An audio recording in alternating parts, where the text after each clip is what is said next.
presented by Aishwarya Music Maithili। बोला बोला देवघर वाले बाबा की जल ढाल ले भाई भोरवा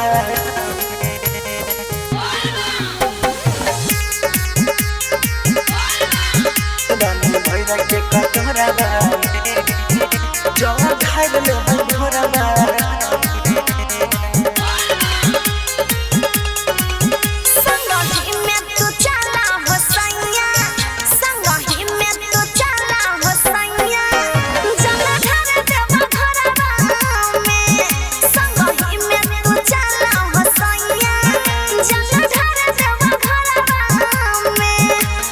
सिरवा झुकइहा हो सैया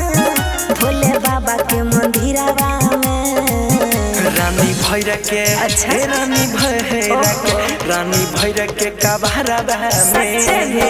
जल ढाल ले भाई भोरवा में रानी भैरा के कबहरवा में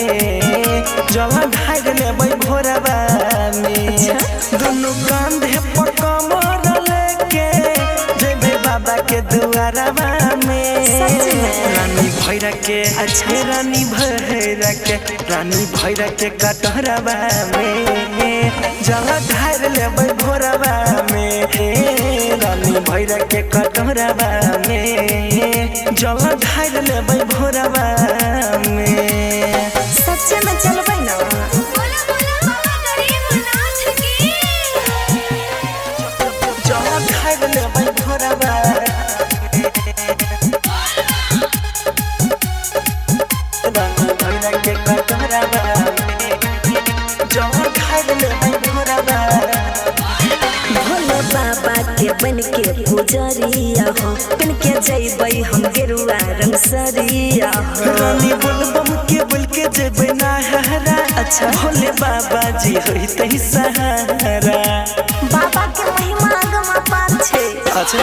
हमर बात सुनो सैया कावर धरी लेबै बहिया भंग के गोला लेके जइबै हमें झोरावा में रानी भैरा के कबहरवा में जल ढाल लेबै भोरवा में रानी भैरा के कबहरवा में जल ढाल लेबै भोरवा में रानी भैरा के कबहरवा में जल ढाल लेबै भोरवा में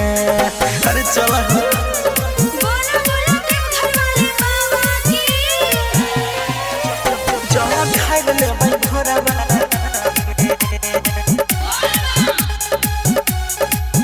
रानी भैरा के कटोरवा जल ढाल लेबै भोरवा मोनू माइकल सैया बम बहन जइहा हो उषा यादव के संग ही में चल जइहा हो भोले बाबा छथिन ऑर्डर दहानी हिनकर चल छै अजबे कहानी सुनै छला अरे हाँ हो अब हमर सुना छे सावन के महीना सैया छूटे न पसीना चढ़े सुइया पहरवा में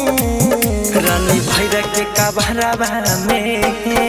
जल ढाल लेबै भोरवा में रानी भैरा के कबहरवा में जल ढाल लेबै भोरवा में रानी भैरा के कबहरवा में जल ढाल लेबै भोरवा में अरे चला Aishwarya digital recording studio Samastipur.